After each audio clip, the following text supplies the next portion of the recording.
right, welcome everybody from wherever you are joining us in the world. We are honored and it's a privilege to have Rick Veronese. Veronese, did I say that right, Rick? That's perfect. Thank you. All right, maybe a little bit off, but okay. And he's going to talk today about getting more customers with better user experience design. He's an expert in the field. He's joining us from the UK. He's a first generation Italian actually, so that's why the very elegant and exotic sounding surname there. So Rick, it is a pleasure to have you. Welcome to Pandemic Punditry. Thank you so much for having me. You're welcome. So one of the things I think we've been doing in this series of presentations on marketing in a pandemic is to sort of, give businesses, companies, more insights into how the pandemic may have impacted their selling and marketing that they used to do, and how they can improve that with much more current or new ways of looking at both marketing and sales. And so this is one of many episodes that we've done. And so what we want to focus on today, and you're expert on, is user experience. So maybe for the benefit of sort of the many lay people that are listening to us across the world, what I think the word UI or user interface and UX, some people use it interchangeably, but maybe you can take a few minutes and just explain the subtle differences or the major differences between those two things. Right, it's a good question because there's so many UI and UX designers out there. And I myself was a UX UI designer, and a product designer is nothing more than a fancier way of describing a UX and UI designer. So it's a good question. I think the two are very intertwined because there is no good UX without good UI and vice versa. In my opinion, a UX designer is more of an architect. They go and just build a structure, understand what needs to be done, and eventually build a prototype of that structure, just a model. I would say maybe a UI designer is actually, it could be still an architect. They still need to figure out where things go, but it would be an equivalent of a graphic designer specializing in user interface, in my opinion. So the distinction is there really. The UI designer is more on the graphic side of things, animation, maybe motion even, but the UX designer usually doesn't really go that far. But you ask different people, you get different answers. So that's my view on it. No, perfect. I mean, it does make sense that the UX, you're talking about the entirety of the user experience as opposed to maybe the interface, which could be one aspect, right? The screen that you look at is one interface. The next screen is another user interface. So that yes, is more about how you make that friendly or enhance that experience. But the UX is a much more end-to-end movement of a customer or somebody who's coming for whatever purpose through some kind of a value chain. So I think that makes perfect sense to me. It's a really good explanation. One of the things that this pandemic has done is essentially, I think there's a new sort of buzzword going around in every industry actually about digitalization, right? So everybody's saying, look, because we are all stuck at home and we are, we no longer have the capability to go and interface directly with people and make commercial decisions with them face to face, that a lot of these things are now moving to a digital platform. So I'm assuming that that does mean that people like yourself who are doing user experience design and architecting have to really now pay attention, because there are industries that maybe in the past were not sort of digitalized. I mean, you kind of got away with sort of a website up there or something like that, and say it was mostly informational. But now those informational websites have to become transactional, right? And so all of a sudden, right, the experience has to change, right? Because when you're transacting, that's one sort of a different value chain of experiences as opposed to somebody just looking at it for information, I'm assuming. So have you seen that? I mean, have you seen an impetus for sort of more digitalization and therefore more work and more requirements for someone with your skill set? Massively, actually, yeah. That's a really good observation. And I agree. You know, there's more virtualization, as you say, of pretty much any service or business right now. And maybe not so much right now because there's things around the world that are easing up a little bit. You know, the people like restaurants are reopening in some places, so that's fine. But especially in the midst of the lockdown, there were so many businesses that weren't prepared for this, obviously, as no one was. Mm-hmm. That they were looking to digitize right away, right? They were looking to get a website up and basically try to sell the services. But I appreciate the effort. You know, I appreciate the thinking behind it. We need to go online. That's what you need to do. But it's not that simple. You know, sometimes it is as easy as setting up a website, explaining your services, but you have to realize, and you guys can relate to this, as I'm sure, you use so many different services online nowadays. Yes. That you're used to some kind of quality, right? You're used to some language, you're used to seeing things where they're supposed to be, for the most part. Yes. And you need to know and understand where those things go, right? You need to understand how to set up a website, not from just the technical side of things, but also the layout, the hierarchy, anything that goes on the website. If you want someone to buy from you, you need to create, you know, a compelling website, a compelling story for them to actually be convinced. So definitely demand has gone up quite a bit for the expertise of, you know, UX designers, developers. I think anyone in tech, to be honest, is quite busy right now. And even the restaurant example that you brought up earlier, it's interesting, right? So yes, there was an initial sort of push to, hey, I can do business, you can buy online.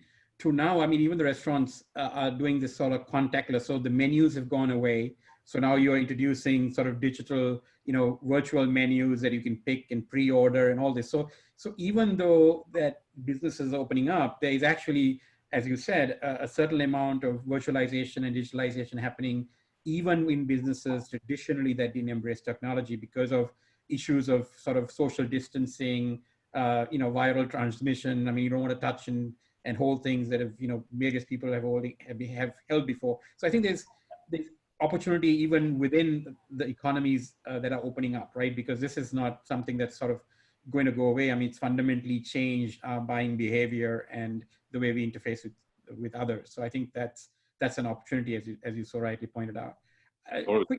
Quick sort of follow-up question to that. So are you seeing from the universe of things that are available, is web apps or the website sort of dead and now everything is mobile apps, or you're not seeing that? Or is it, do you have an idea of where sort of yes, there's more mobile for sure, but is web apps still relevant, or are they dead? No, yeah, I think, so you're talking about, just to make sure, you're talking about the distinction between web apps and mobile apps. Correct. Right. Yeah, no, I don't think web apps are going nowhere, to be honest, especially for the B2B market. That's where most people, they sit down at their laptop or their computer and they don't use their phone all the times. At least not for work, maybe.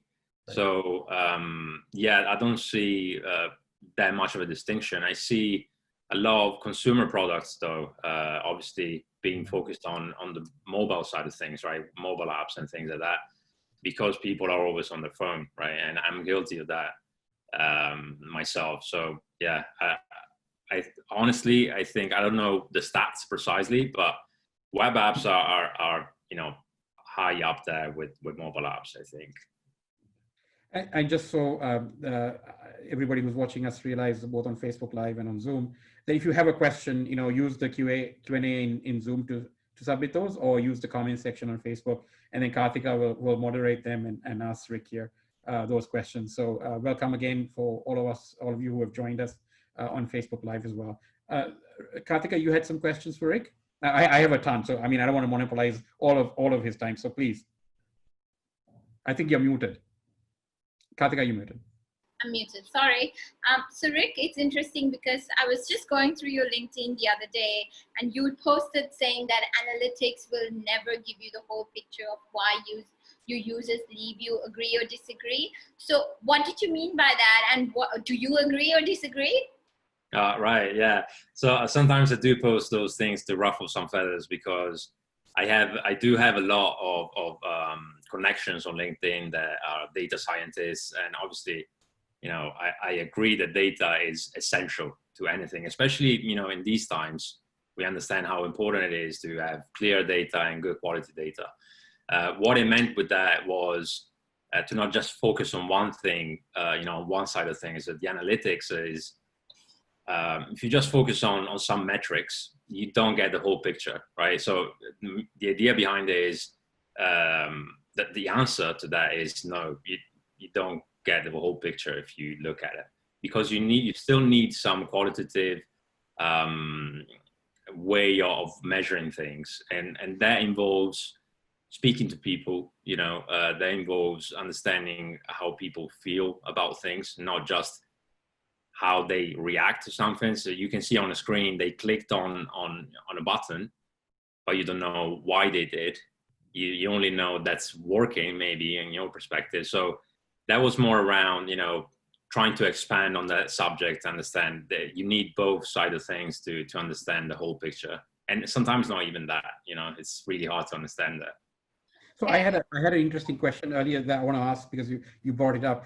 So let's say that, you know, a CEO, entrepreneur, business owner, not very tech savvy. They listen to this and say, you know, I got to hire somebody like Rick to come and do a UX, right? So and so they're not very technically savvy. How do you measure, you know, whether the UX is working or not working, right? So essentially, if somebody comes and does, I mean, especially a UI person comes and makes it look very pretty, and you know, it looks really cute, but how do you know whether that is actually translating into business? I mean, yes, you can see whether yourself, I mean, or effectively, is there a better design? Is we optimize? How does one actually figure out whether the UX is optimized? I mean, is it from the combination of data and maybe asking some questions like you just said, or what do you recommend? Yeah, that's a great question. And it's pretty much what you said, right? So when we talk about measuring performance, right? So we talk about key performance indicators, KPIs.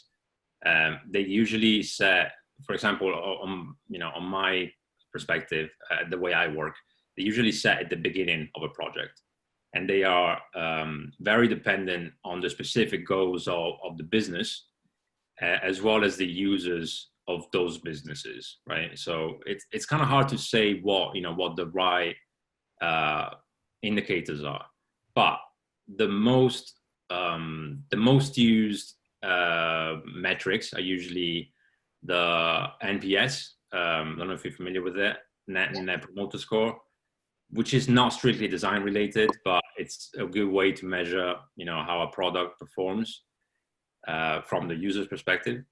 And all metrics that come out of usability testing, like you just mentioned. So success rate of a task, for example, time spent on a task, clicks per task, and maybe, you know, anything that's related to the way people use a product there and then.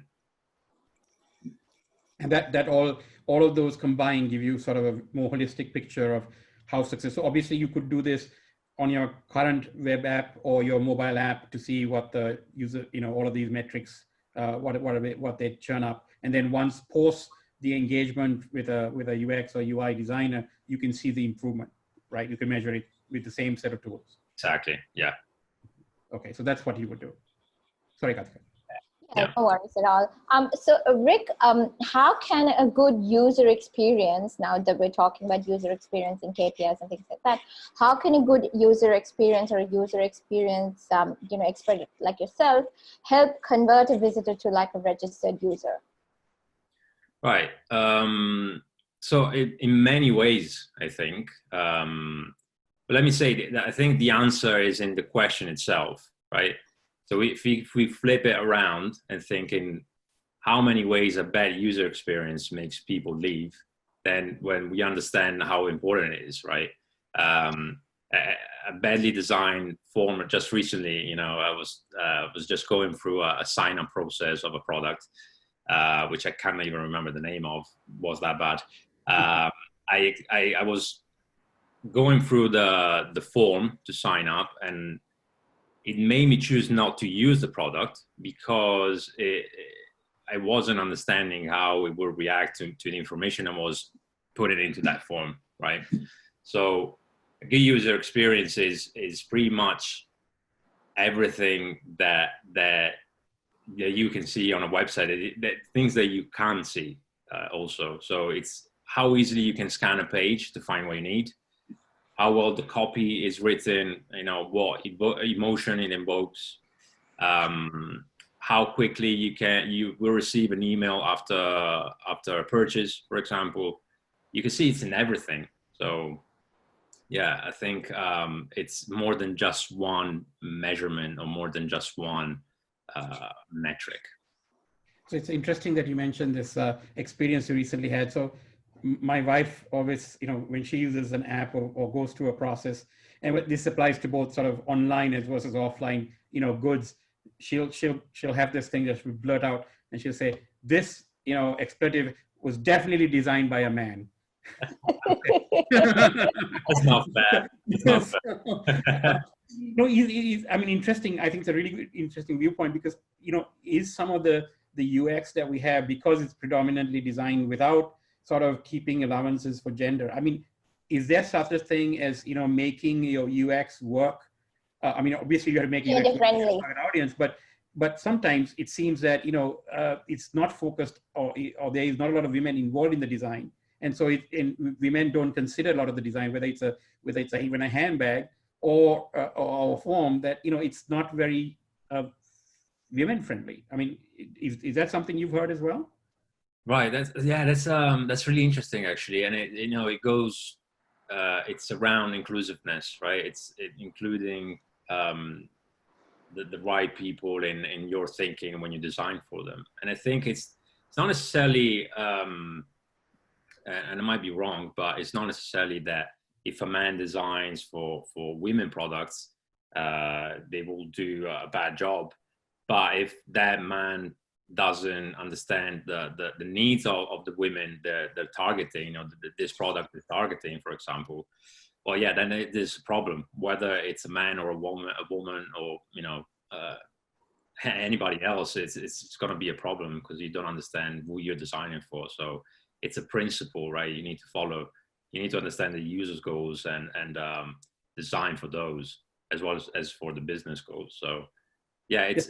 So I think I used a very extreme example of the gender, but I think the key point there and the takeaway that I think you're getting, and I'm reading between the lines a little bit, correct me if I'm wrong, is that I think you have to, as a UX designer, be very nuanced and understand really well the audience that you're trying to address. And, you know, whether it's a bunch of, you know, kids between, you know, 13 and 16 or 19 or whatever, they're teenagers, you know, I think the way you would design the user experience would be very different from, you know, if it was senior citizens, right? I mean, it would be a completely different user experience, right? I mean, they'll have, you know, you will never put small, tiny, you know, text because people can't read that, right? So, I mean, so how important, Rick, is sort of understanding your audience to the job that you do, to the work that you do? Oh, it's essential, right? It's so essential. And I think it translates into so many different sides of life as well. Like the people you're speaking to, you need to understand, if you want to click with someone, you need to understand what they care about and talk about that, right? So in a way, and in many ways actually, the way you do it with UX, it's you just try to understand and trying to empathize with the people in your market, you know, with your target market, with your target user, and just try to do your best and design for them. And then eventually you can test, you know, you just make assumptions. When you speak to someone, you have assumptions. You hear something, you have an input, and you make something out of it. Maybe it's not the right thing. So what you do is, maybe even in a conversation, you just ask back if they meant what you understood. And that's how you're testing things, right? So I'm just trying to kind of, you know, bring it back to a more simple things that people could understand. It's just a matter of finding a feedback loop, right? That's how you do it. Okay. So setting up a feedback loop is very important. Yes, it's essential. Katika? Yeah, we've got a question coming in from the audience. How can UI UX be leveraged to increase traffic usage for a B2B app aimed at employees of a business? Right. Okay. So, can you repeat that just one sec? Yeah. How can UI UX be leveraged to increase traffic or usage for a B2B app aimed at employees of a business? Okay. Honestly, I think the best way to leverage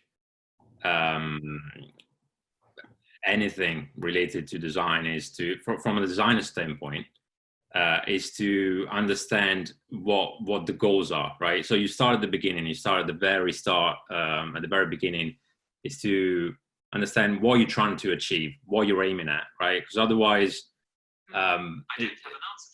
apologies, my Siri just popped up. Where was I? Yeah, you're just trying to, you need to aim at something, okay? So say you want users to stay longer in the product, for example. For B2B, it can be so many different, there's a plethora of potential goals that a company has. But usually, companies want higher retention. They want people to stay in the product. They want higher acquisition. They want higher frequency of purchase, anything like that. The designer has the responsibility, I think, to understand what that is very clearly and to design for that outcome, right? So it's easier said than done, but it's done through an iterative process. And I think that's the best way to leverage UI and UX is to really understand what you're trying to achieve. I mean, I think that helps. Yes, it does. I think if I'm sort of listening to all your advice thus far, I mean, it's really clear that understanding your audience and not just saying, yeah, my audience is, B2B, I don't know, a conglomerate that deals in X. You're actually going much more in there, right? I mean, you're dissecting it. You're trying to understand what the business that you're writing for or building this for is doing, and then what they're trying to sell to the business that's buying, and what is their sort of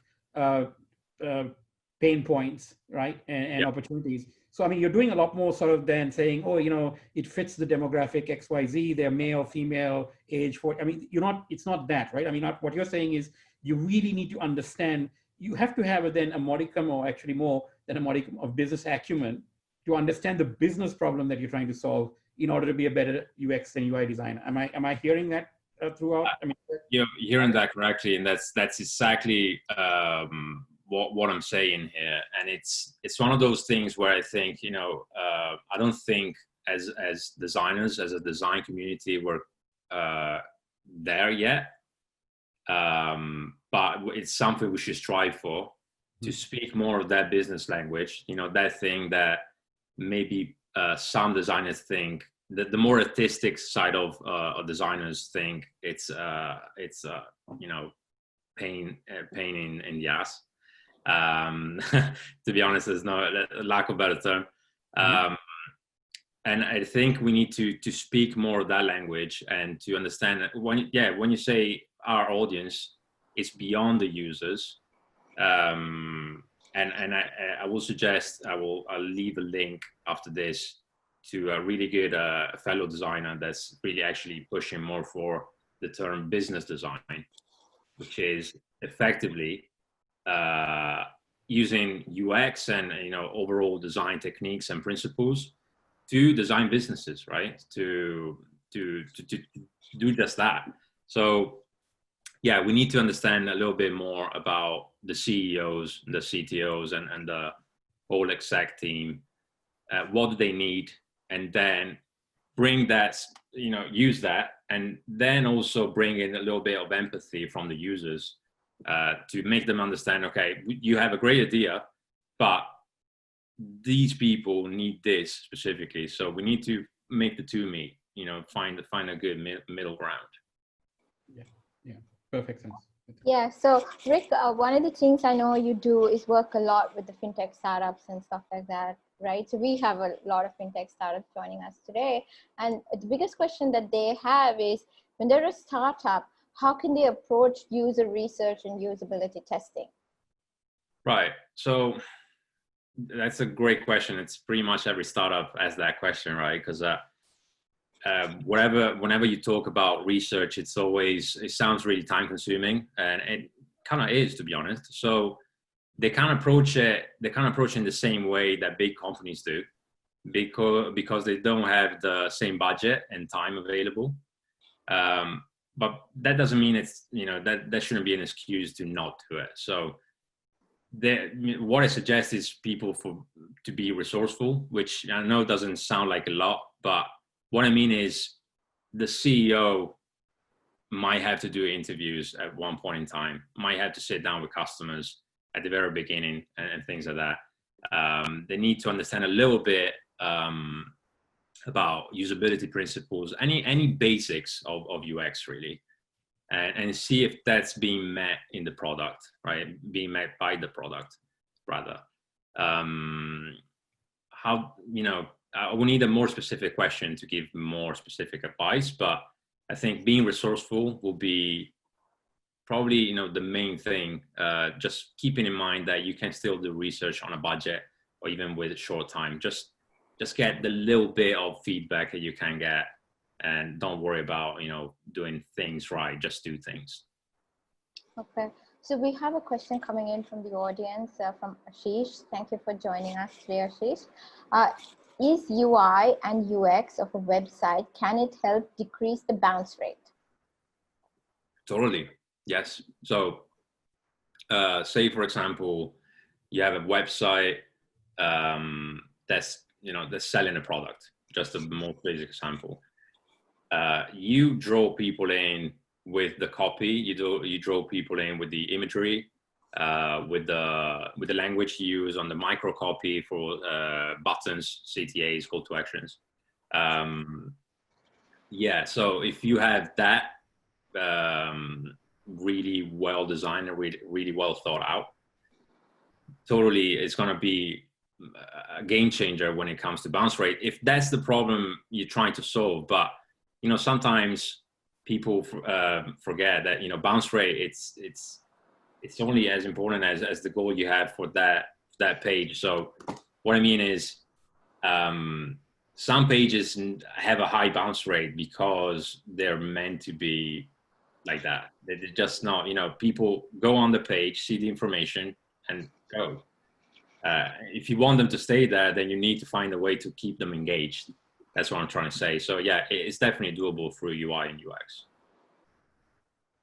And so what are some of the best practices that you would advise, Rick, in terms of for processes and methods that new UX engineers can follow to make the user experience better, obviously?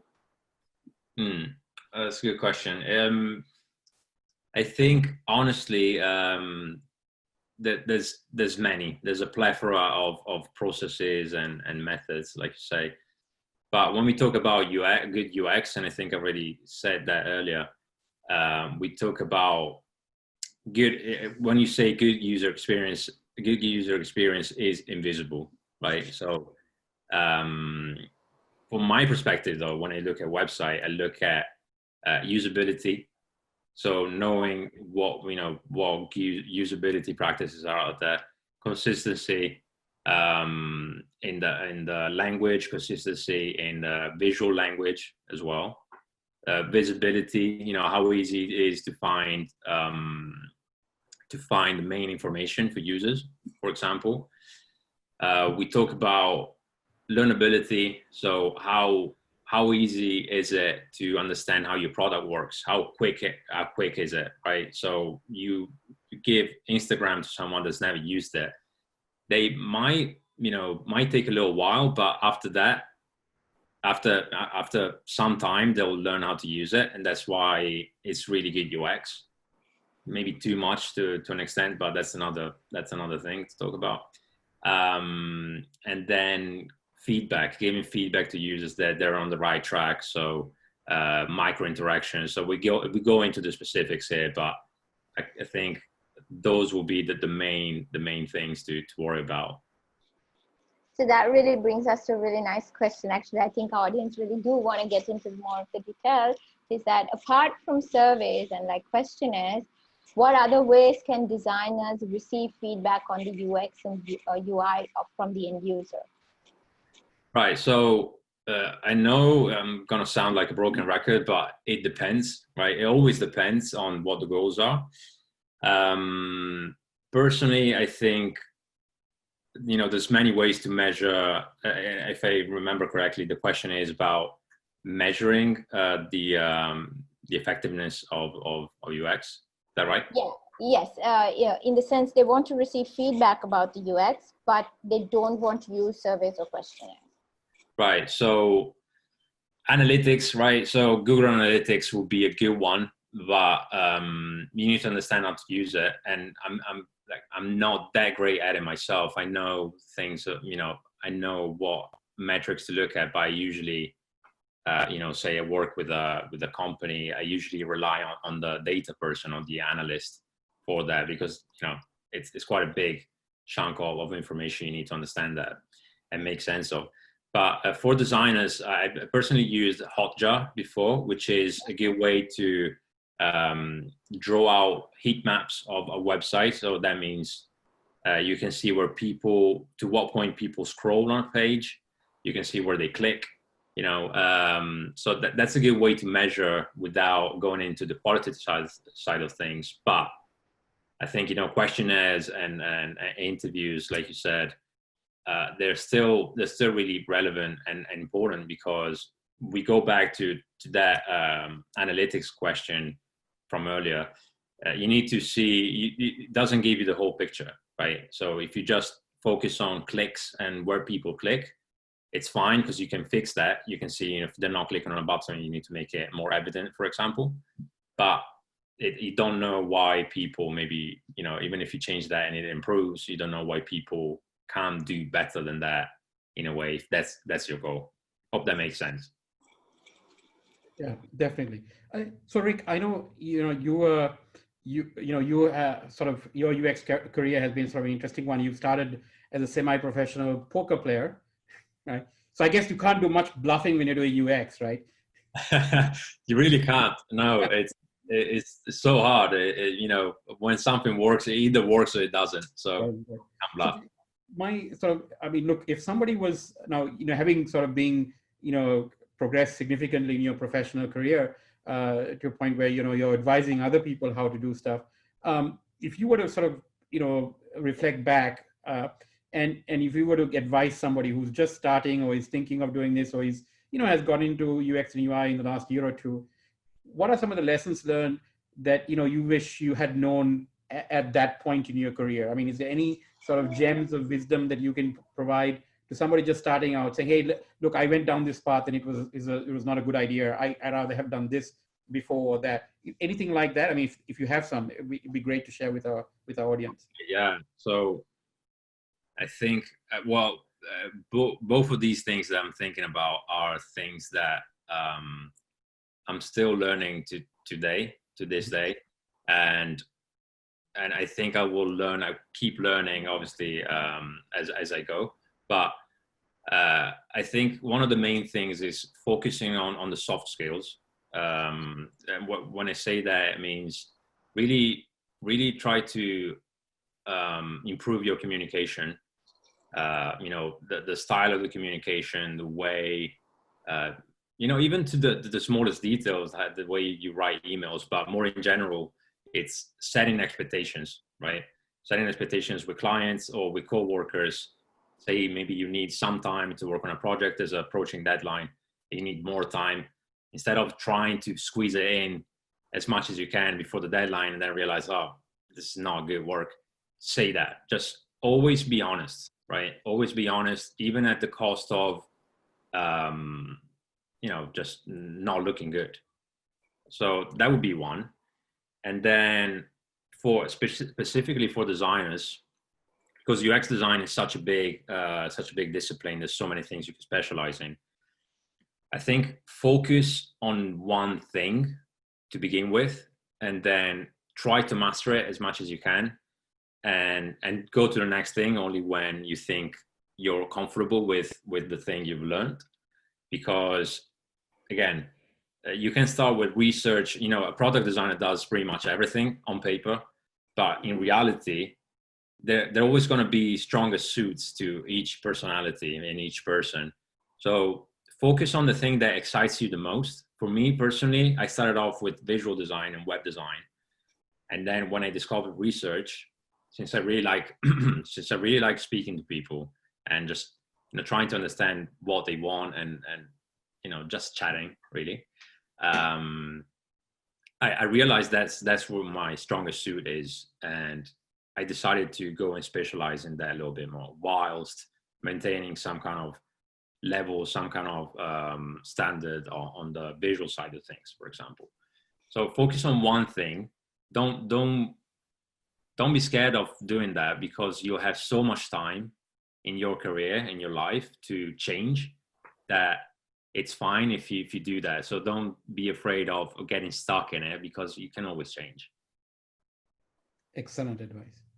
So we've just got another question come through from Shailesh. Thank you for joining us today. Which tools for design wireframing does Rick yourself use and recommend? Considering learnability as a factor, which tool can a beginner get started quickly? So, okay, good question. And it always goes to that, you know, on the tools, because it sounds like, you know, tools are this magic thing that once you master them, you can do anything, which is true to an extent. But I think I'm a little bit tool agnostic. You know, once you learn one tool in design, so say you want to do UI design, and most people use Sketch, Figma. That's pretty much the two that come to mind right now, because they're the most popular ones. But when it comes to wireframing, if I'm not mistaken, that was the question. Right? Yeah. Wireframing, I would suggest, it depends on the fidelity, right? So the fidelity means how much the prototype or the wireframe represents the final product. So for people who don't know, low fidelity wireframes means just a stack of boxes, right, with some text in there just to show you what the layout of a page is. I would say make your life easier and use a product that already has a set of those boxes and things like that, to just drag and drop, right? So for example, I think one tool that comes to mind is Balsamic with the U at the end.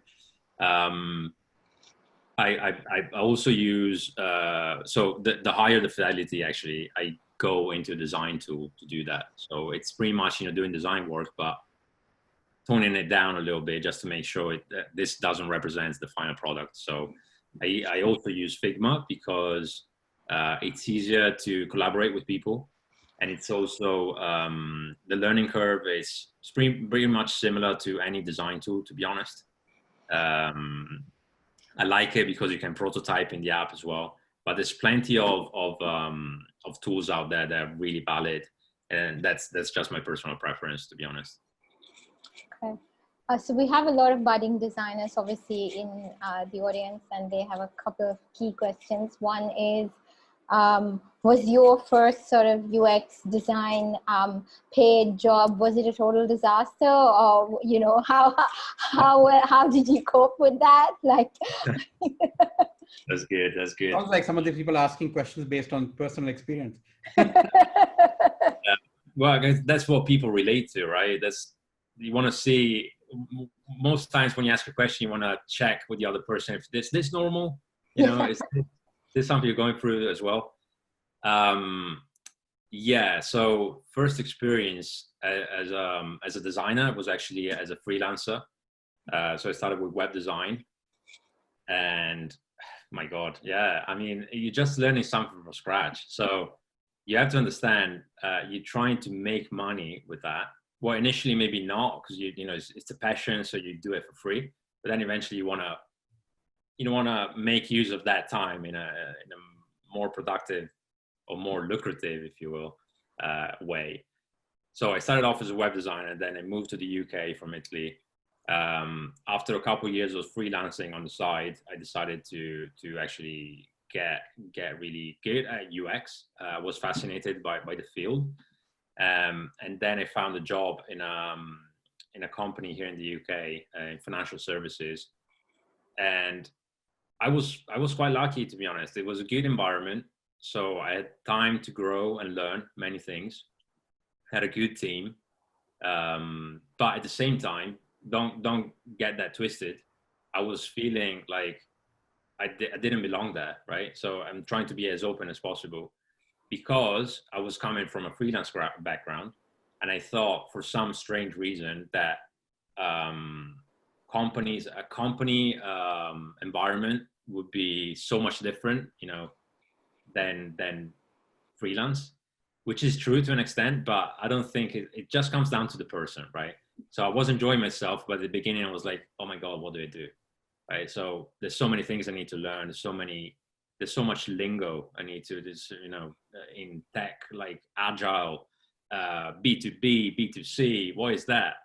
So it was quite hard at the beginning, but it's gonna be like that for a long time. So you might as well come to peace with it, right? You come to peace with the fact that things are gonna be hard to learn.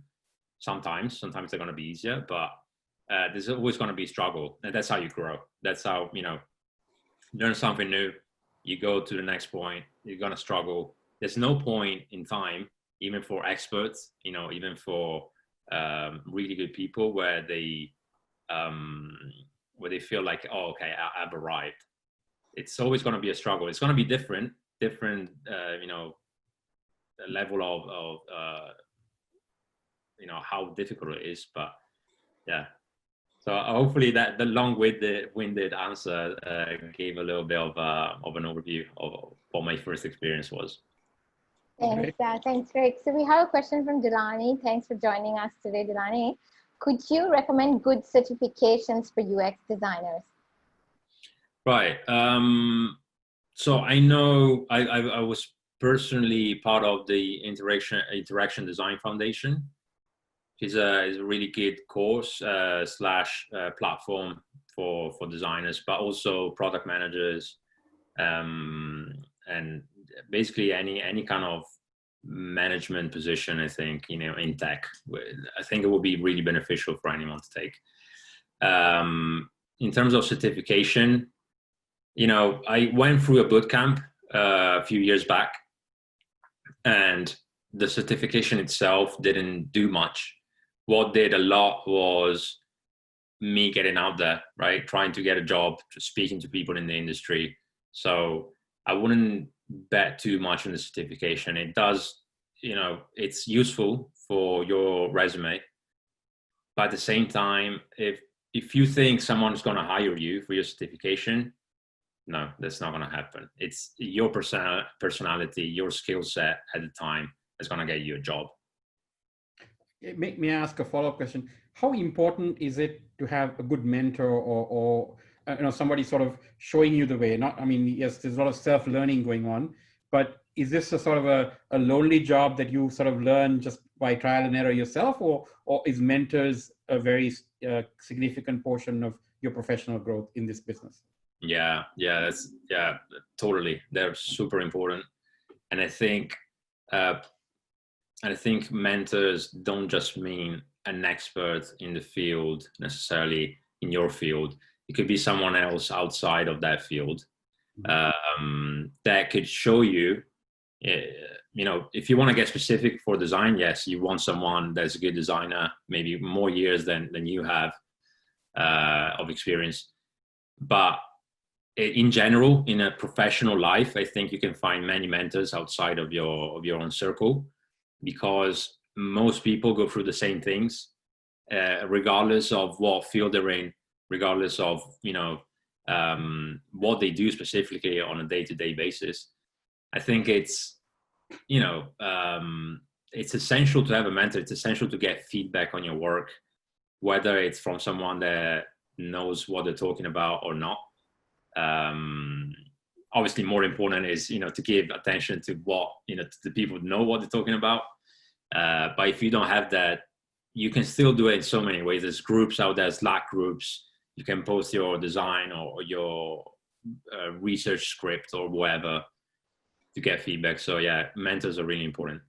I would agree with that. You recommend, if you don't have one sort of in your locality or in your office, these Slack groups and where you sort of solicit from experts, hey, what do you think, is something some people should use?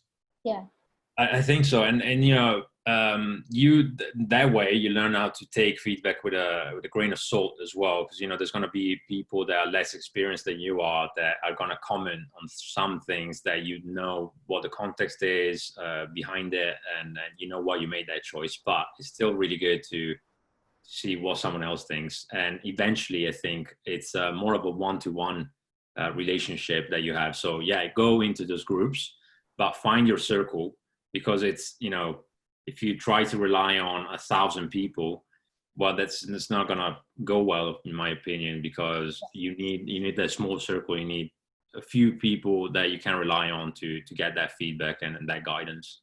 Yeah. So this next question is interesting, and I think it's kind of a nightmare for all project managers. So I'll just ask that. It's Romana. Thank you for joining us today. What do you do when you're almost at the end of a project and the client comes up with an extra feature? I mean, you did all this R&D, user journey and everything, but it was not part of the original requirement that was initially provided.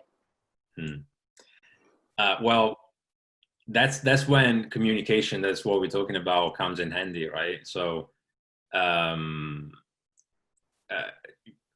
it's fine that designers think that, or product managers, or whatever profession is, that they don't like politics, but this is a very politic heavy profession, right? UX design is, because you need, and product management is as well, because you need to manage those expectations. For this client, you will need to, personally, it's very simple. You need to ask, why do you want to add this feature? And then you try to dig deeper to understanding, okay, this was, a cool idea that one of our colleagues had.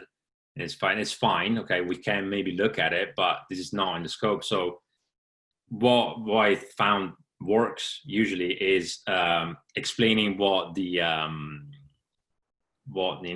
consequence of that adding that feature is. So, okay, you sure it's important? Then we need to extend the deadline for another month. Oh no, but we can't extend the deadline. Then we can't do it. It's how it goes usually. Obviously, it needs to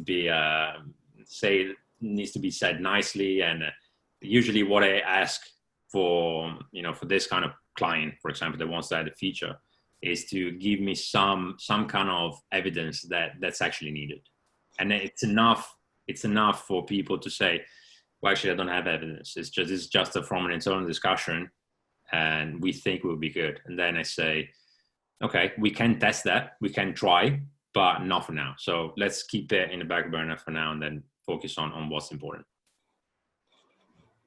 Fantastic. Okay, thanks, Rick. Lavi, you have any more questions? So Rick, I was, you're an Italian, so I was, Italy is famous for design. There's a Scandinavian school that's famous for design in other things. In the digital realm or the virtual realm, are there such schools of design where there's a certain look to things or a way of doing things that gives it a certain school or a certain, oh yeah, that's following this kind of trend in design, and this is for, there must be something similar, right? That sort of defines or a certain particular experience, because you look at an Italian car, that's an Italian car. You look at the German car, it's a German car. You look at a Scandinavian product, it's like, oh, that's got Scandinavian design in it. Does something like that exist in the virtual world or not? It does, actually. Yes, it does. But to be honest, when we talk about trends in UX as a whole, I don't think they exist, right? Because what you're talking about is actual design. So when you talk about the German cars, you talk about a specific type of design or some, there's a luxury feel to it behind it, right? So trends in UX usually go along with the technology available. So in the last few years, for example, there's voice and AR and VR have been very big. But if we talk about UI trends, then it's a different story. So I don't know if I have a specific analogy to what you just said, but for example, I know there's animated illustrations going quite strongly recently. Micro interactions, the focus on micro interactions is quite big.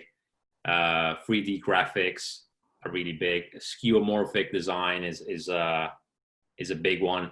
So it's a way of saying basically it used to be quite big when the first iPhone came out, when buttons and apps looked like real things. So if you had, say, a remote TV remote app, it would look like an actual remote sometimes.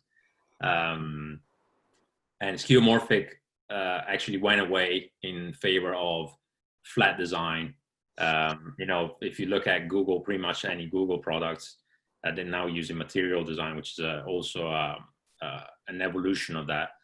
But yeah, you can definitely pinpoint, to what kind of design school or trend they're kind of looking for, right? So an Apple product has a certain look to it. Google has a certain sort of look to it, right? So I guess there is such a thing. So there was an interesting question I think asked by the audience as well. So, and you mentioned something that I want to just sort of follow up on. So with AR, VR, and voice, what's the future of UX? I mean, is it changing with that? Because obviously you're not, sort of clicking and browsing anymore. You're speaking and experiencing things, very differently. You're pushing maybe, in a VR situation. How is that going to change? What is the future of UX and user design? Wow, that's a great question. I wish I had a crystal ball, to see that. But from a personal perspective, the future of UX is, well, what I like doing most times is I like sci-fi, right? I like sci-fi movies or TV shows.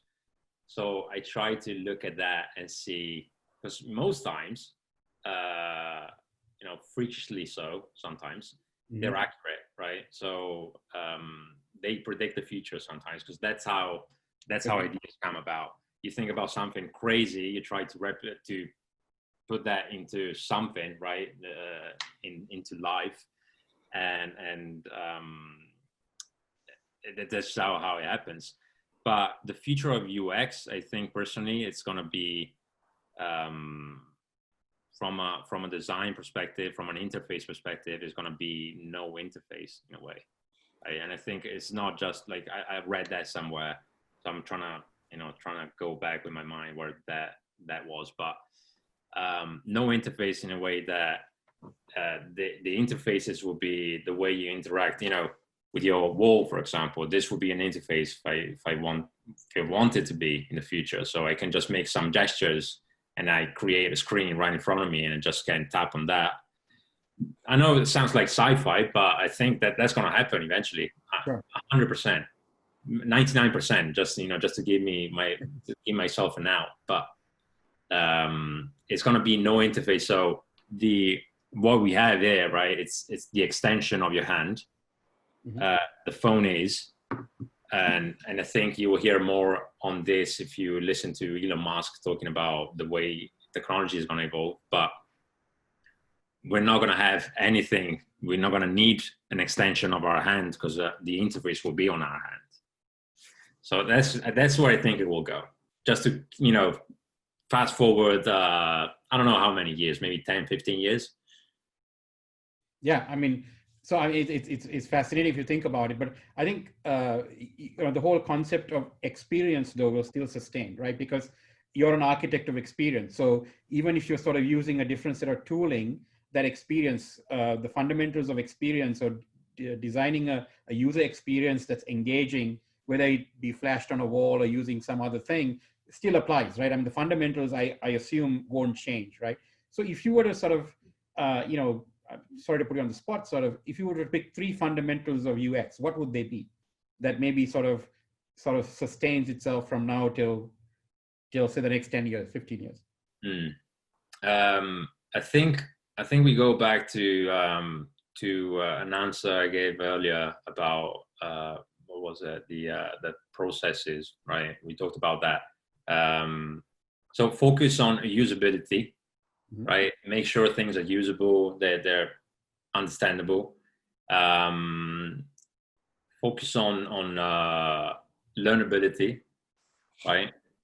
And feedback. So these are all very much intertwined, I think. But the principles is, okay, let's just put it into a sentence. Just say, make things as easy as possible to use as much as you can.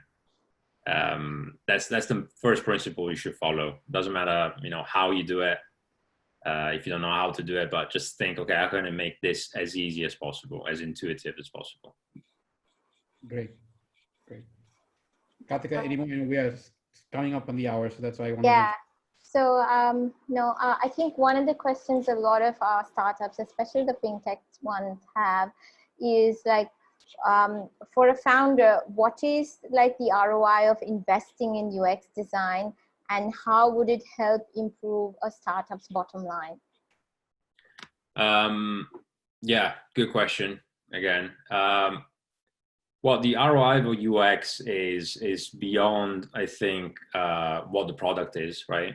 And I think it goes into service design in a way, because you think about how your service works, and you can talk about how the company works. So if you were to optimize every process, for example, in your company that's related to the product in a way, so say the back office, how you handle your invoices. I'm just making random examples here, but if you approach that with a design mindset, I think the benefits will be just, to improve your internal processes, will maybe translate into less time spent on support, for example.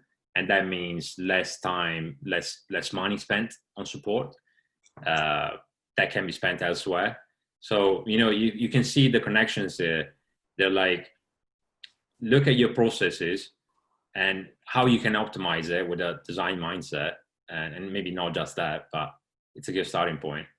And just how you make your business operation more effective, right? So you start from there. And then obviously when you go into the product, there's so many different ways to kind of measure that. There's a few stats around which I can't remember by heart, but I suggest people follow Frank Spillers for this.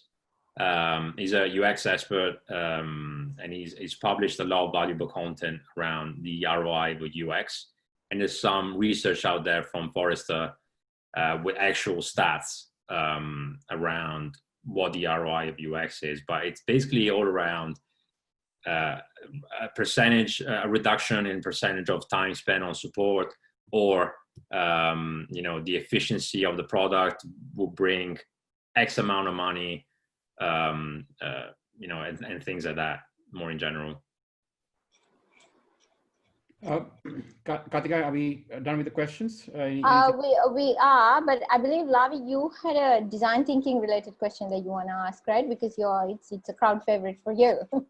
Well, yeah, I mean, I guess the questions I've been sort of asking have been informed a little bit by design thinking. So I think, the concepts of design thinking and UX seem to be quite related. Would you agree, Rick? Absolutely. I think in many ways, design thinking is UX in a nutshell. Right.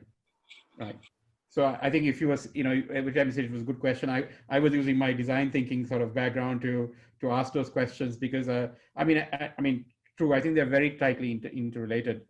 So if this industry, and as a sort of a closing comment, I mean, it's critical now with COVID and the pandemic that, there is going to be, I mean, every analyst you talk to is talking about it, mass digitalization, virtualization, that's just definitely happening across all industries, even laggards like retail and tourism, which, were areas that normally there was not much technical adoption to begin with. I mean, it's limited stuff. And now, I mean, obviously those industries are getting completely transformed and digitalized.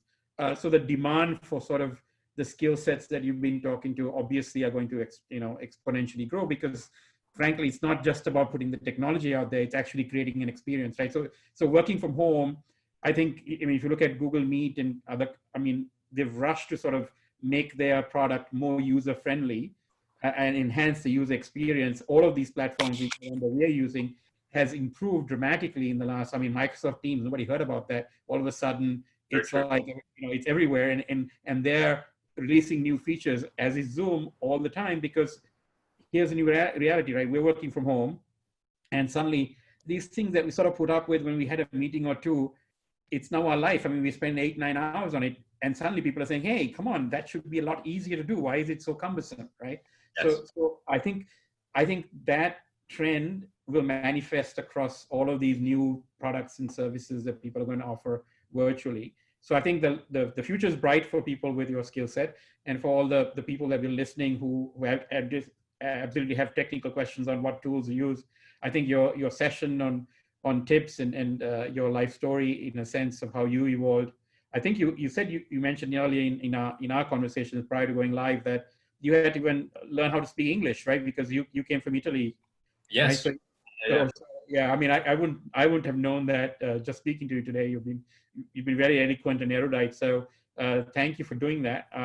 So I think, yeah, I mean, the world's an oyster. I think it's a good time to be a UX and UI designer, but I think the better ones will be those who sort of incorporate a lot of the insights that you have provided for us today. And so thank you very much for doing that. And I hope that this has been useful for our audience. It's been an eye-opener for both Karthika and I. And thank you, Rick. And hopefully our paths will cross again, and we'll have a chance to bring you back and answer some questions.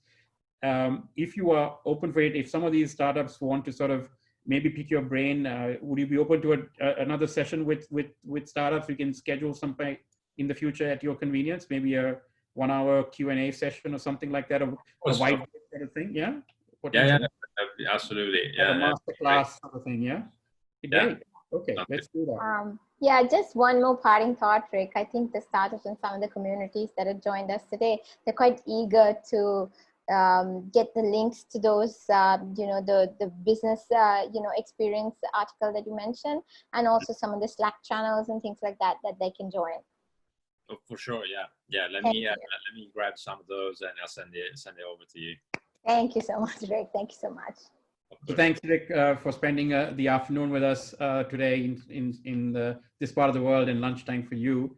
And whoever else is listening in Australia or Singapore or Southeast Asia as well.